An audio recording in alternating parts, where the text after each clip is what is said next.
Maura, Jake's mother, had been unemployed since his birth. Due to financial constraints, she and her husband decided she would care for Jake at home while he worked to support them. Although their income was modest, it provided them with the essentials, a roof over their heads and regular meals. Despite their humble lifestyle, they were content. Jake, at just 5 years old, displayed exceptional intelligence from an early age. His parents noticed his remarkable ability to mimic their actions. Whether it was cooking with a plastic bowl as his mother did or attempting to write on paper, Jake's early behaviors hinted at his unique talents. At only 2 years old, he could write his name without help and was beginning to read some words. He was an exceptional child, and his parents knew it, but their limited resources did not allow them to take Jake to a special school where he could meet other children like him and where he could develop better. They were very sad that they could not give him what he needed. That's why his father accepted another job that required him to be away from home for longer hours but paid better. Jake didn't understand why he was seeing less and less of his father. "Why isn't Daddy here? Where is he, Mom?" he used to ask. He used to come every night and we would have dinner together. Now I only see him a couple of days a week. "Daddy is working, sweetie. He works a lot to be able to give us everything we need. It's just a temporary thing." His mother lied to him to reassure him, but to no avail. Jake got used to his father's absence, but that made him more and more dependent on his mother. He followed her everywhere and did everything she did. The father spent more and more time away, and there was 1 week when he didn't return. He worked transporting large goods all over the country, and that sometimes meant traffic jams or delays in delivery. But his wife would call him on his cell phone and he wouldn't answer. "Where is Daddy? Is he coming soon?" Jake would ask every week when the weekend came and his father hadn't returned. His mother always told him that he would be back soon, that it was just a work-related delay, but she herself didn't know what to think anymore. Days went by, and as the boy's father still didn't show up and there was no way to contact him, Maura decided to call the police to try to find answers. The call was very long and they made her wait several times while they checked the data she gave them. But finally, she got an answer. It was not what she expected, though. "Mr. Maura, we regret to inform you that your husband is currently hospitalized at our facility. He suffered an accident while driving due to a sudden heart attack," the woman speaking to her on the other end of the phone said. "We've been informed at the hospital that he is now in an induced coma to help him recover from his injuries, but he is in a very serious condition. We are sorry." Those were the words of the woman speaking to her on the other end of the phone, but Maura had stopped listening as soon as she heard the words heart attack. She felt she wanted to cry, her chest ached, but she couldn't do it. She had to stay strong and composed so Jake wouldn't notice anything. Her son was too young to understand what was happening, and she couldn't tell him that his father was on the verge of death. It would only make him suffer, and that was the last thing she wanted. When she hung up the phone, she quickly made a mental plan so she would know what to say to Jake without him worrying. "Have you found Daddy? Are we gonna go look for him?" "When are we leaving?" asked the excited little boy, thinking that his mother had finally found his father. "Jake, honey, you're gonna have to stay alone for a few hours. Mommy has to go out," she told her son as she held his face with both hands. In reality, she knew it would take quite a bit longer to get back from the hospital, but she didn't want to alarm the child, nor did she want to tell him anything about his father until she saw him in person.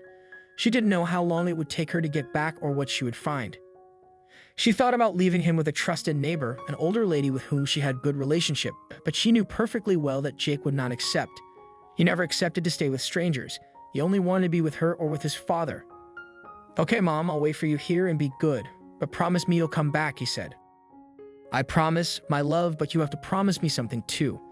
If I don't come back, let the neighbors help you. Promise me," the boy hesitated. He didn't understand why his mother was telling him that, but he agreed. His mother hugged him tightly and kissed him before leaving for the hospital where his father was. The hospital was not far, so she hoped to return quickly. She didn't know what would happen there or how long she would be gone. Jake, being a smart child, knew what to do while his mother was away. He stayed in the same spot, waiting for her to return. He didn't even move to eat or drink. As time passed, he grew more worried but stayed by the door, hoping to see his parents. As night fell, Jake couldn't stay awake any longer and fell asleep on the couch. The next morning, he woke up hungry and went to the kitchen to find something to eat. He ate corn flakes and some bread he found in the cupboard. He tried to imitate how his mother prepared meals. Days passed, and Jake grew more anxious about his mother's absence. He repeated to himself that she promised to come back. He ran out of cereal and milk, so he found rice in the cupboard. He tried to cook it like his mother did, but it didn't turn out well. Despite his efforts, Jake missed his mother and longed for her return. The boy tried to cook rice by boiling it in a pot with water, but because he didn't have much experience, the rice was always half-cooked. Despite this, he was so hungry that he ate it anyway, even though it was hot and burned his tongue. He then washed the dishes like his mother and went back to waiting on the couch. All he did was eat, sleep, and wait for his mother to come home. As days passed without his mother returning, Jake became more desperate. He cried and looked for his mother at night.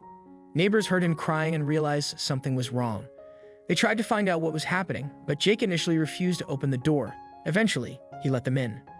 The neighbors felt sorry for Jake and offered to take him in or adopt him. However, Jake always refused, believing his mother would be upset if she didn't find him at home. The neighbors tried to help, but they were also worried about where Jake's parents were and why they had left him alone. They considered calling the police because the situation was getting out of control. However, a neighbor friend of the family asked them before calling the police to let her try to talk to the boy. She knocked on Jake's door for minutes and begged him to open it. The boy, who remembered what his mother told him just before she left, eventually gave up and opened the door. He was exhausted and starving. The neighbor came into the house and was frightened to see the state in which the poor boy was living. She sat down next to Jake and tried to reassure him. The woman had known Jake since he was born, so she knew perfectly well that his mother would never leave him alone without any explanation. The neighbor was an elderly lady about 70 years old. Her name was Susan, and she was very nice. She was a widow and had lived in the building for many years. Jake always talked to her when they passed her on the porch, so she was the only neighbor he allowed in the house. After waiting for several days, Susan comforted Jake, telling him not to worry and that she would help him. She took care of him, making sure he had a shower and dinner. She also told him a story to help him relax and fall asleep. When she was sure Jake was asleep, she called the police and hospitals to look for Jake's parents. However, no one seemed to know where they were. Susan decided to wait until the next day to continue her search. The next morning, Jake was still worried about his parents and asked Susan if he could go see his mom. Susan reassured him that they would go soon, even though she didn't know what would happen or if they would find his parents. Eventually, Susan found Jake's parents, but to her shock, she learned that both had died. The father had been in the hospital for weeks after a car accident and heart attack. He passed away from his injuries. The mother, on her way home from the hospital after her husband's death, lost control of her car and also died. Susan was devastated by the news and struggled to understand how such a tragedy could occur. Susan felt sad and worried about Jake, who was now alone. She couldn't believe what had happened and felt terrible for the boy. She wiped away her tears and tried to speak clearly.